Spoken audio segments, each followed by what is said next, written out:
Aujourd'hui, on va voir la définition d'un rapport. En secondaire 1, vous avez déjà travaillé avec la fraction. La fraction était composée d'un numérateur et d'un dénominateur et elle représente un nombre. Donc ici, le rapport, ça ressemble à une fraction, mais ici, on compare deux quantités. Par exemple, Amy, elle a 5 ans et son poids est de 40 livres. Sylvain, il a 30 ans et son poids est de 150 livres. On pourrait ici comparer des choses entre Amy et Sylvain. Par exemple, ici, on pourrait dire que le rapport de l'âge d'Amy à celui de Sylvain se note 5,2.30. Donc ici, ça veut dire que si je compare le premier qui vient dans la phrase, c'est Amy. Je suis en train de comparer l'âge d'Amy avec, ici, l'âge de Sylvain.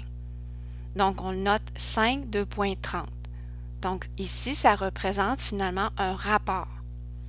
On pourrait aussi l'exprimer exactement comme on écrivait une fraction. Si j'écris 5 sur 30, ça veut dire que le 5 ici, vu qu'ici, dans la phrase, Amy est en premier, ça veut dire ça, c'est l'âge d'Amy. Et en bas, vu qu'en deuxième, c'est Sylvain, donc on met ici 30 en bas. Donc ce symbole, c'est pour représenter une comparaison entre deux quantités de même nature. Donc si on est en train de comparer des âges, c'est la même nature, c'est les mêmes unités de mesure. Dans les deux cas, c'est des années. On pourrait comparer des jours avec des années, parce qu'en fait, des années peuvent se mettre en jours. Mais on ne pourrait pas comparer ici des kilomètres avec des secondes, parce que c'est deux quantités de nature différentes. Donc ici, vous pourrez lire le reste de la phrase pour bien comprendre. Et encore une fois, le B ne peut pas être 0.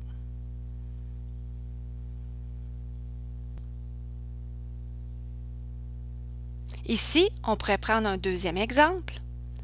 Donc, le rapport de la masse de Sylvain à celle d'Amy se note. Donc ici, on parle de la masse de Sylvain en premier et celle d'Amy en deuxième. Et on veut établir un rapport. Donc, on veut comparer la masse de Sylvain et celle de Amy. Donc, en premier, on met la masse de Sylvain et en deuxième, la masse d'Amy. Ou on peut l'écrire de cette façon. Au numérateur, c'est la masse de Sylvain et au dénominateur, c'est la masse d'Amy.